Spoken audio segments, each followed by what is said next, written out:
Hello everyone, welcome back to my YouTube channel. आज हम देखेंगे वो सभी क्वेश्चन जो हर एक एग्जाम में पूछे जाते हैं, मोस्ट इम्पोर्टेंट क्वेश्चन। पहला क्वेश्चन है हमारा, मिजोरम का पारंपरिक बांस नृत्य कौन सा है? ऑप्शन है हमारा चेराव नृत्य, पुंगचोलम, बंगाला, सदगरबा। ऑप्शन ए चेराव डांस हमारा राइट आंसर होगा, क्योंकि मिजोरम का जो चेराव डांस है इसको बांस बांस नृत्य के नाम से भी जाना जाता है। बढ़ते हैं अगले क्वेश्चन की ओर। अगला क्वेश्चन है हमारा, मौलिक अधिकारों का उल्लेख भारत के संविधान के किस भाग में किया गया है? ऑप्शन है हमारा पार्ट 3, पार्ट 4, पार्ट 5, पार्ट 6। तो इसका आंसर है हमारा ऑप्शन ए, पार्ट 3 में मौलिक अधिकारों का उल्लेख किया गया है।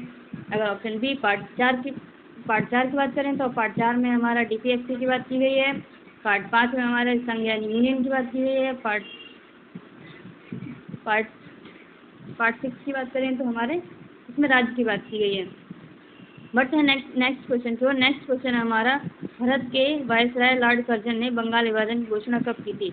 तो इसका आंसर है हमारा ऑप्शन ए, 16 अक्टूबर 1905 को कर्जन ने घोषणा की थी कि बंगाल को पूर्व बंगाल और पश्चिम बंगाल को 2 भागों में विभाजित करेंगे।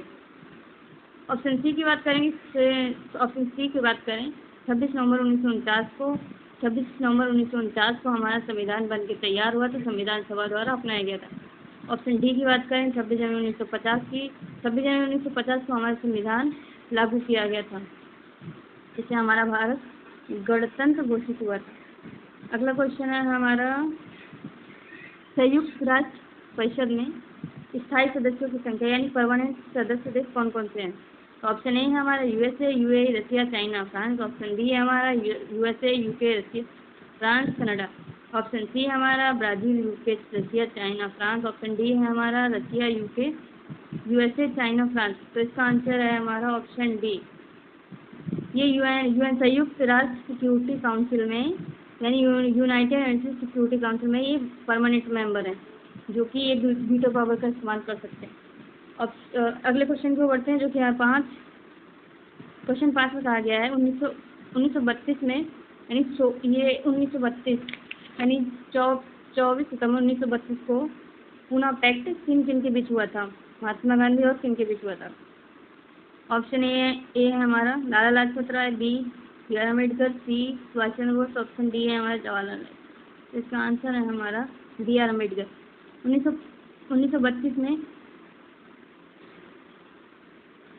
24 सितंबर 1932 को यरवदा जेल में भी महात्मा गांधी और बी आर अम्बेडकर के बीच पूना पैक्ट साइन किया गया था। बढ़ते हैं नेक्स्ट क्वेश्चन की। नेक्स्ट क्वेश्चन है हमारा, कोशिका की आत्मघाती थैली या पाचक थैली या परमाणु बम के नाम से किस कोशिकांग को जाना जाता है? तो ऑप्शन ए हमारा गोल्गी बॉडी, ऑप्शन बी है हमारा माइटोकॉन्ड्रिया, सी है हमारा लाइसोसोम, डी हमारा वैक्यूल। तो इसका आंसर है हमारा ऑप्शन सी। लाइसोसोम को हम आत्मघाती थैली यानी सुसाइडल बैग, डाइजेस्टिव बैग या बम के नाम से भी जानते हैं। बढ़ते हैं अगले क्वेश्चन की। अगला क्वेश्चन है हमारा, अमजद अली खान किस वाद्ययंत्र साधन यानी कौन सा वाद्ययंत्र बजाते हैं? तो ऑप्शन है हमारा तबला, सरोद, सितार, घटम। इसका आंसर है हमारा सरोद।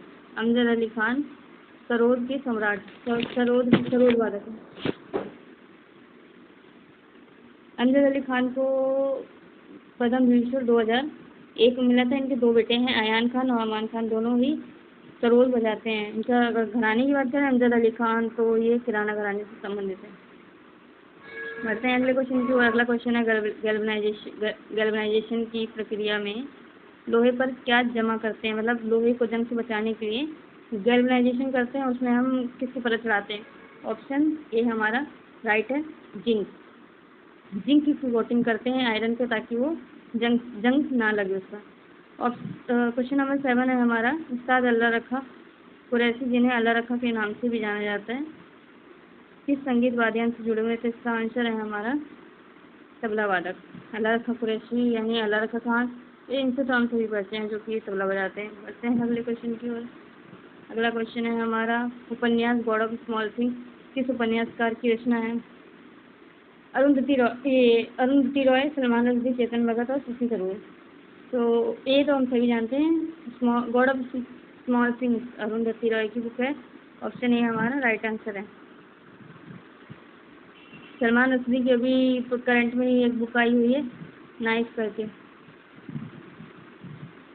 बढ़ते हैं अगले क्वेश्चन पर। अगला क्वेश्चन है हमारा, प्रसिद्ध केलूचरण महापात्रा किस नृत्य से संबंधित जुड़े हुए हैं, किस नृत्य शैली से जुड़े हुए हैं? तो इसका आंसर है हमारा ऑप्शन बी, ओडिसी।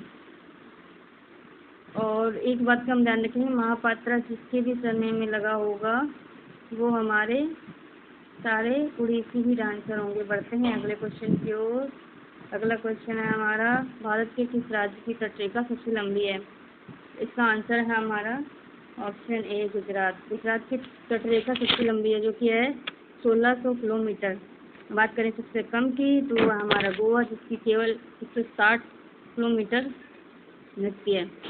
और सबसे लंबी तो हमारी गुजरात की है, सेकेंड की बात करें तो तमिलनाडु, और थर्ड की बात करें तो हमारा आंध्र प्रदेश है। बढ़ते हैं अगले क्वेश्चन पे। अगला क्वेश्चन है हमारा, वनस्पति जगत का उभयचर किसे कहा जाता है? तो इसका आंसर है हमारा ऑप्शन बी।